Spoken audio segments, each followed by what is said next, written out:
नमस्कार, मैं R L Pandey, assistant professor mathematics, government Naveen college Baloda.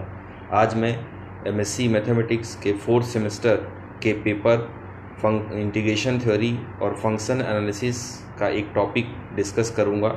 Topic का नाम है space of bounded linear operator. तो इस टॉपिक में आज जो हम देखेंगे एक बहुत महत्वपूर्ण थ्योरम प्रूफ करेंगे और उसी थ्योरम के बाद ये जो स्पेस है उसको हम डिफाइन कर पाएंगे। तो चलिए देखते हैं। तो देखिए, इस थ्योरम में यदि हम x और y दो नॉन लीनियर स्पेस लें तो हमने ये पढ़ा है कि x और y के बीच में जो लीनियर ट्रांसफॉर्मेशन होता है, लीनियर ऑपरेटर होता है, वो क्या होता है।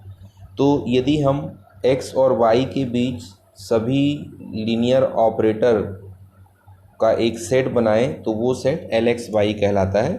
ये हम पहले पढ़ चुके हैं। और ये जो LXY होता है, ये LXY खुद फील्ड के पर एक लीनियर स्पेस होता है। फिर हमने बाउंडेड लीनियर ऑपरेटर पढ़ा और यहाँ पर एक नोटेशन है BXY। तो BXY क्या होता है? BXY is the set of all bounded linear operator from x into y। तो ऑब्वियसली जो BXY है वो LXY का सबसेट होगा। और हमने ये भी पढ़ा है कि जो BXY है वो LXY का सब स्पेस होता है। तो इसका मतलब ये हो गया कि जो BXY है that means the set of bounded linear operator, ये एक वेक्टर स्पेस होता है फील्ड के पर। तो ये जो थ्योरम है वो थ्योरम क्या कहता है कि लेट XY बी ए नॉर्म्ड स्पेस ओवर फील्ड के and BXY with the linear space of all bounded linear operators PXY। अब यहाँ पर हम एक मैपिंग डिफाइन करते हैं नॉर्म BXY टू R, और ये इसकी डेफिनीशन। अब हमको डेफिनीशन क्या है? Norm of t is equal to supremum of norm of tx such that x belongs to capital X, norm of x is less or equal to 1। अब हमें ये प्रूफ करना है कि BXY इस नॉर्म के साथ में नॉर्म्ड स्पेस है, और आगे हमको प्रूफ करना है कि यदि y बना की स्पेस है तो BXY भी बना की स्पेस होगा। तो इसके दो पोर्शन होंगे। सबसे पहले तो हमको BXY को नॉर्म्ड स्पेस प्रूफ करना है और फिर y को बना की स्पेस लेकर के BXY को भी बना की स्पेस प्रूफ करना है। अब यहाँ पर मैं आपको बता दूं कि हम इस थ्योरम में ये प्रूफ करेंगे कि BXY नॉर्म्ड स्पेस है, और यही जो स्पेस होगा that space is called space of bounded linear operator. तो चलिए सबसे पहले हम उसको नॉर्म लीनियर स्पेस प्रूफ करते हैं। तो आपको मालूम है कि N1, N2, N3, N4 जो प्रॉपर्टी है वो हमको प्रूफ करना पड़ेगा। तो देखते हैं N1, चूँकि y आपका नॉर्म स्पेस है तो वहाँ पर N1 प्रॉपर्टी से हमको ये मिलेगा कि जितने भी नॉर्म ऑफ Tx हैं वो ग्रेटर इक्वल टू 0 होंगे।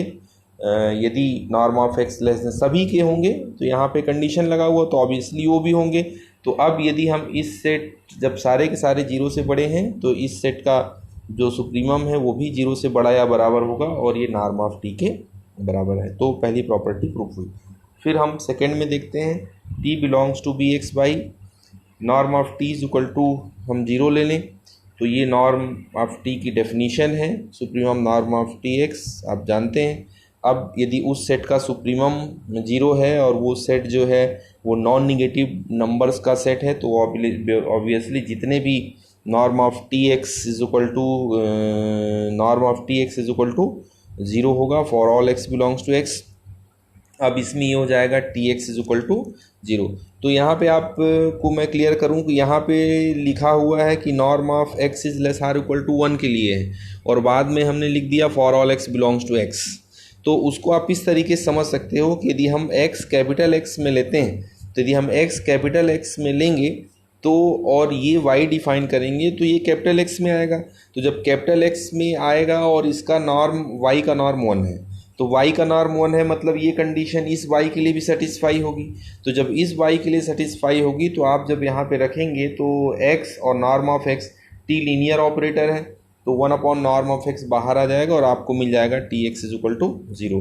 तो यदि इसके लिए है तो सारे x के लिए भी हो जाएगा। तो अब ये 0 मतलब ये 0 ऑपरेटर हो गया, तो यहाँ पे t इज इक्वल टू क्या हो गया 0। तो इस तरीके से हमने ये देखा कि n1 और n2 यहाँ पर सेटिस्फाई हो रहे हैं। अब हम देखते हैं जो आपकी n3 प्रॉपर्टी है, तो ये ट्राइंगल इनइक्वालिटी है, तो हमने s और t बी एक्स वाई में लिया। अब norm of s plus T निकालते हैं, तो जो नॉर्म की डेफिनीशन है वो हो जाएगा norm of t plus s of x such that x belongs to capital X, norm of x is less or equal to 1। अब यहाँ पे t plus s x is equal to ये हो जाएगा, फिर यहाँ पे टी एक्स और टी एक्स और एस एक्स वाई के एलिमेंट हैं और वाई में जो n3 है सेटिस्फाई हो रहा है, तो ये less or equal to triangle inequality से हो जाएगा। फिर आपको मालूम है supremum of a plus b equal to supremum of a plus supremum of b, तो ये हो जाएगा और ये आपका norm of t plus norm of s। तो इस तरीके से हम ये n3 को प्रूफ कर पा रहे हैं। फिर अब हम n4 में आते हैं, तो हमने एक लेमडा फील्ड में लिया, एक एलिमेंट बी एक्स वाई में लिया। अब हमको ये प्रूफ करना है, तो अब आप नॉर्म ऑफ लेमडा टी, तो जो नॉर्म की डेफिनीशन है उस डेफिनीशन को हमने यहाँ पे सेट कर दिया। फिर lambda t of x is equal to lambda t x. फिर उसके बाद में यहाँ पे जो नॉर्म है, नॉर्म की डेफिनीशन में आपका नॉर्म ऑफ लेमडा और नॉर्म ऑफ टी एक्स हो जाएगा। फिर यहाँ पे लेमडा सुप्रीमम के बाहर आएगा और ये आपका mod of lambda supremum of norm of T x such that x belongs to capital x for all x is less or equal to 1, और ये आपका नॉर्म ऑफ टी हो गया। तो इस तरीके से हम यहाँ पे प्रूफ कर पा रहे हैं कि norm of lambda t is equal to mod of lambda into norm of t. तो इस तरीके से जो नॉर्म डिफाइन था वो नॉर्म n1, n2, n3 और n4 प्रॉपर्टी को सेटिस्फाई करता है, इसलिए B X Y norm linear space हो गया। अब आगे हम ये देखते हैं कि y को यदि हम बनाक स्पेस लेते हैं तो जो बी एक्स वाई है वो भी बनाक स्पेस। तो ये देखिए हमने ये मान लिया y बनाक स्पेस है, प्रूफ करना है बी एक्स वाई इज बनाक स्पेस। तो बी एक्स वाई को बनाक स्पेस प्रूफ करने के लिए हमको क्या करना पड़ेगा, हमको बी एक्स वाई में एक कॉसी सीक्वेंस लेना होगा। तो हमने ले लिया कि let t n be a Cauchy sequence in B X Y. अब यहाँ पर एक चीज़ आप ध्यान रखिए कि जो टी एन है वो बी एक्स वाई में कॉसी सीक्वेंस है, that means every t n belongs to B X Y, that means every t n is bounded linear operator. We know that every bounded linear operator is continuous, so t n is continuous, मतलब जो t n है सभी N के लिए continuous होगा और bounded भी होगा। अब हमको प्रूफ क्या करना है कि ये जो टी एन है वो बी एक्स वाई के ही किसी एलिमेंट की तरफ कन्वर्ज करता है। तो देखिए वो एलिमेंट टी हम कैसे फाइंड करते हैं वही आपको समझना है। तो हमने लिया एप्सिलॉन ग्रेटर देन 0। अब कॉसी सीक्वेंस है तो कॉसी सीक्वेंस की डेफिनीशन से आपको एक n मिलेगा। By definition of Cauchy sequence there exist an positive integer n such that norm of T N minus T M is less than epsilon for all N M is greater और equal to n। जो Cauchy sequence की ये definition भी है कि norm of T N minus T M less than 0 as M N tends to infinite.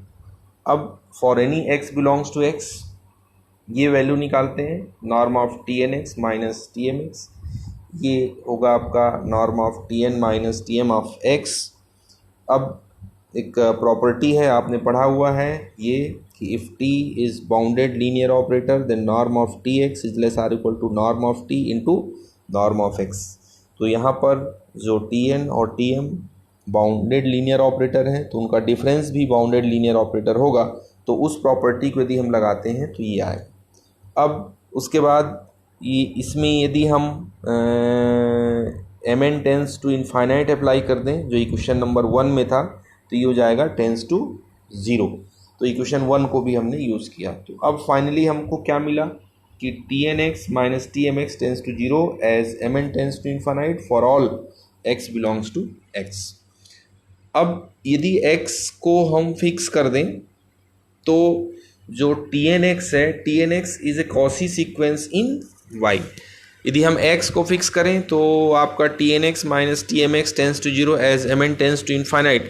तो यहीं पे प्रूफ हो गया कि कैपिटल x में जितने भी एलिमेंट हैं उन सभी एलिमेंट के लिए t N x Cauchy sequence है। मतलब for example if x has 10 element then we get 10 Cauchy sequences on y corresponding to each element of capital X।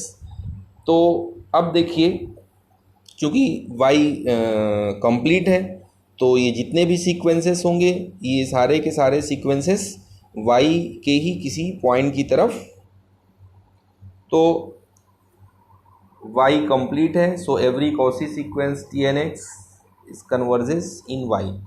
अब आप थोड़ा ध्यान से देखिए कि हम x में एक एलिमेंट ले रहे हैं, उसके लिए एक का आपको Cauchy सीक्वेंस मिला और वो y के किसी एलिमेंट की तरफ कन्वर्ज करेगा। मतलब यहाँ पर एक मैपिंग कैपिटल X के हर एलिमेंट के लिए एक मैपिंग बन रही है x टू y। तो हम मान लेते हैं कि दैट मैपिंग इज t। तो in this way there exist a mapping t x to y such that t N x tends to T x. बहुत ही ऑब्वियस है, आप कह रहे हो कि कैपिटल एक्स के हर एलिमेंट के लिए एक Cauchy सीक्वेंस मिलेगी y में और वो Cauchy सीक्वेंस y के ही किसी एलिमेंट की तरफ कन्वर्ज करती है। तो मान लीजिए कि आपका जो x1 है तो x1 के लिए जो टी एक्स वन सीक्वेंस मिली वो y के ही किसी एलिमेंट की तरफ कन्वर्ज करती है तो उसको हम टी एक्स वन मान लेते हैं। तो यहाँ पर x और y के बीच में एक आपको मैपिंग मिली है और उस मैपिंग को हम tx कह रहे हैं। अब यहाँ पर t N x tends to T x का मतलब ये भी होगा कि limit n tends to infinite T N x is equal to T x. अब ये जो मैपिंग मिली है अब हम प्रूफ करेंगे कि ये जो Cauchy sequence B X Y में हमने लिया था टी एन वो इसी टी की तरफ कन्वर्ज करती है। अब हमको यहाँ पर ये भी प्रूफ करना पड़ेगा, चूँकि कंप्लीट प्रूफ करना है तो हमको ये प्रूफ करना पड़ेगा कि ये जो t है ये बी एक्स वाई में बिलोंग करता है। तो B X Y is a set of bounded linear operator. तो सबसे पहले हम t को लीनियर प्रूफ करेंगे फिर बाउंडेड प्रूफ करेंगे। तो देखते हैं t की लीनियरिटी। तो X Y belongs to capital X, lambda belongs to k, T X plus Y. तो जो टी एक्स की डेफिनीशन है, टी एक्स की क्या डेफिनीशन है, T x is equal to limit N tends to infinite T N X. तो उसके हिसाब से ये हो जाएगा limit N tends to infinite T N X plus Y. T N linear operator है इसलिए ये हो जाएगा T N X plus T N Y. Limit को आप अलग अलग करोगे तो ये टी एक्स हो जाएगा और ये टी वाई हो जाएगा। तो आपने ये प्रूफ कर दिया कि T X plus Y is equal to T X plus T Y. अब लीनियरिटी की जो दूसरी प्रॉपर्टी है T alpha X is equal to limit N tends to infinite T N alpha X. फिर टी एन लीनियर है इसलिए alpha T N x हो जाएगा और ये हो जाएगा alpha limit N tends to infinite T N X और ये हो गया आपका टी एक्स। तो इस तरीके से हम ये देख पा रहे हैं कि जो हमको फंक्शन t मिला था वो लीनियर है। अब हम इसको बाउंडेड प्रूफ करेंगे।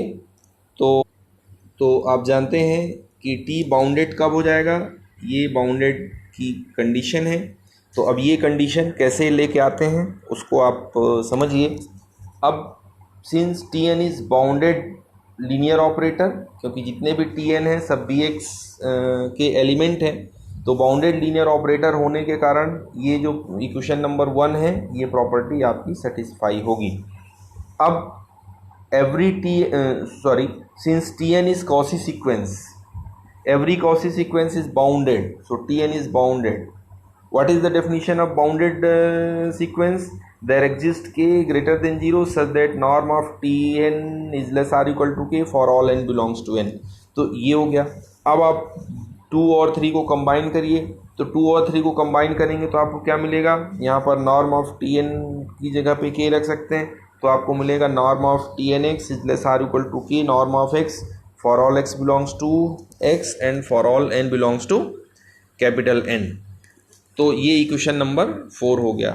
अब कैपिटल एक्स में कोई एलिमेंट लेते हैं और नॉर्म ऑफ टी एक्स निकालते हैं, तो जो नॉर्म ऑफ टी एक्स होगा ये हो जाएगा T X minus T N X plus T N X.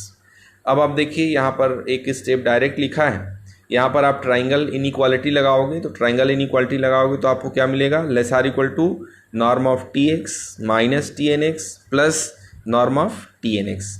अब ये जो norm of T N X आएगा, ये norm of T N X equation 4 में आप देखेंगे ये less or equal to K norm of X है, तो ये आपको स्टेप मिलेगा less or equal to norm of T X minus T N X plus के नॉर्म ऑफ एक्स। अब यहाँ पर हम by taking n tends to infinite and using T N x tends to X, तो जब आप T N x tends to X कहेंगे मतलब norm of T X minus T N x is equal to 0, limit उसमें जब आप लगाएंगे तो ये आपको मिलेगा norm of T x is less or equal to K norm of X for all x belongs to X, hence T is bounded. तो अब हमने क्या प्रूफ कर दिया, हमने ये प्रूफ कर दिया कि T is linear and t is bounded, so t is bounded linear operator, so t is bounded linear operator, hence t belongs to bxy।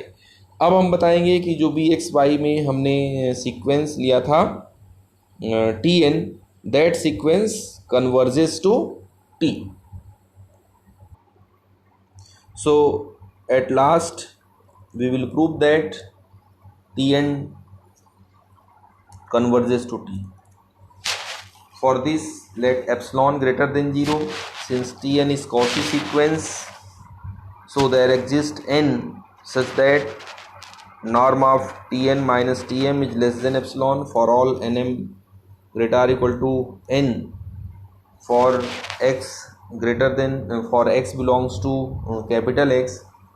This value norm of Tnx minus Tmx is equal to this, and this is less or equal to norm of Tn minus Tm into norm of x. Now norm of Tn minus Tm is less than epsilon, so less than epsilon into norm of x for all nm greater or equal to n. So conclude the above steps, norm of Tnx minus Tmx is less than epsilon norm of x for all n m greater or equal to n and for all x belongs to capital X। अब इसमें हम taking m tends to infinite and using tm tends to t, tm tends to t means limit m tends to infinite x is equal to tx, तो यहाँ पर जब आप लेंगे तो आपको मिलेगा tnx minus tx is less than epsilon norm of x for all x belongs to x। अब यदि मान लीजिए इसी में हम ऐसे x को यूज़ कर लें जिनका norm less or equal to 1 है, तो ये कंडीशन आ जाएगी। अब उसके बाद ये T N x minus T X इसके बराबर हो गया, तो आप ये देख पा रहे हैं कि जितने भी norm of x is less than 1 होने पर norm of T N minus T x is less than epsilon, तो इस सेट का जो सुप्रीमम है वो भी एप्सिलॉन से छोटा हो जाएगा और ये आपका norm of T N minus T के बराबर है। तो norm of T N minus T is less than epsilon, that means T N tends to T as N belongs to capital N. So we prove that every Cauchy sequence in B X Y is converges in B X Y, B X Y का कोई भी Cauchy sequence B X Y में ही converge करता है, तो इसका मतलब हुआ कि बी एक्स वाई बना की स्पेस है। तो ये जो बी एक्स वाई स्पेस हमको मिला, ये कैसा स्पेस है, it is the set of all bounded linear transformation from a norm space X into another norm space Y, that space is called space of bounded linear transformation.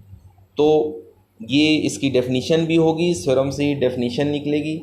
अब इस topic से related और भी important theorems हैं, तो मैं cgschool.in में एक PDF अपलोड करूँगा, उसका टॉपिक होगा some theorems on space of bounded linear operator. तो आप उस PDF को देखें, तो उसमें आपके कुछ इम्पॉर्टेंट थ्योरम आपको प्रूफ करने के लिए मिल जाएंगे। Thank you.